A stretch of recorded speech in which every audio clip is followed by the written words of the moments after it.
Hi hello ನಮಸ್ಕಾರ ಎಲ್ರಿಗೂ. ಇದು ಉಜ್ಜಯಿನಲ್ಲೇ ನೆಕ್ಸ್ಟ್ ಡೇ ಕಂಟಿನ್ಯೂಷನ್ ವ್ಲಾಗು. ಇವತ್ತಿನ ದಿನ ಹೇಗೋಯ್ತು ಅನ್ನೋದನ್ನು ನಿಮ್ಮ ಜೊತೆ ಶೇರ್ ಮಾಡ್ಕೊತಿದ್ದೀನಿ.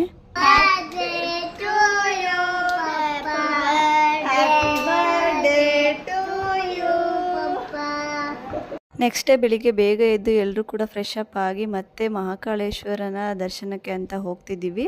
ದರ್ಶನ ಮುಗಿಸ್ಕೊಂಡು ಬಂದು ತಿಂಡಿ ಮಾಡಿ ಮತ್ತೆ ಆಟೋ ಬುಕ್ ಮಾಡಿಕೊಂಡು ನಾವು ಅಲ್ಲೇ ಅಕ್ಕಪಕ್ಕ ಇರೋವಂಥ ದೇವಸ್ಥಾನಗಳನ್ನ ಕೂಡ ಸುತ್ತಾಡಿದ್ವಿ. ಅದರಲ್ಲೂ ಮುಖ್ಯವಾಗಿ ಮಹಾಕಾಳೇಶ್ವರನ ರಕ್ಷಣಾ ಕವಚ ಆಗಿರೋಂಥ ಈ ಕಾಲಭೈರವ ಬಗ್ಗೆ ಹೇಳಲೇಬೇಕು. ಇಲ್ಲಿನ ವಿಶೇಷ ಏನಪ್ಪ ಅಂತಂದರೆ ಇಲ್ಲಿಗೆ ಬರೋ ಭಕ್ತಾದಿಗಳು ಕಾಲಭೈರವರಿಗೆ ಹಣ್ಣು ಕಾಯಿ ಅರ್ಪಣೆ ಮಾಡೋದ್ರ ಜೊತೆಗೆ ಮದ್ಯಪಾನನೂ ಕೂಡ ಅರ್ಪಣೆ ಮಾಡ್ತಾರೆ. ಈ ಒಂದು ಆಚರಣೆಗೆ ಇಲ್ಲಿ ಗೌರ್ಮೆಂಟೇ ಪರ್ಮಿಷನ್ ಕೊಟ್ಟಿರೋದ್ರಿಂದ ಎಲ್ಲ ಪೂಜಾ ಸಾಮಾನು ಅಂಗಡಿಗಳಲ್ಲೂ ಕೂಡ ಮದ್ಯ ಸಿಗುತ್ತೆ. ಇನ್ನು ಹೆಚ್ಚಿನ ಮಾಹಿತಿಗಾಗಿ ಲಾಂಗ್ ವಿಡಿಯೋ ನನ್ನ ಯೂಟ್ಯೂಬ್ ಅಕೌಂಟಲ್ಲಿ ಅಪ್ಲೋಡ್ ಆಗಿದೆ. ಲಿಂಕ್ನ ಬಯೋನಲ್ಲಿ ಕೊಟ್ಟಿರ್ತೀನಿ. ಟೈಮ್ ಸಿಕ್ತಾಗ ಒಂದ್ಸಲಿ ಚೆಕ್ಔಟ್ ಮಾಡಿ.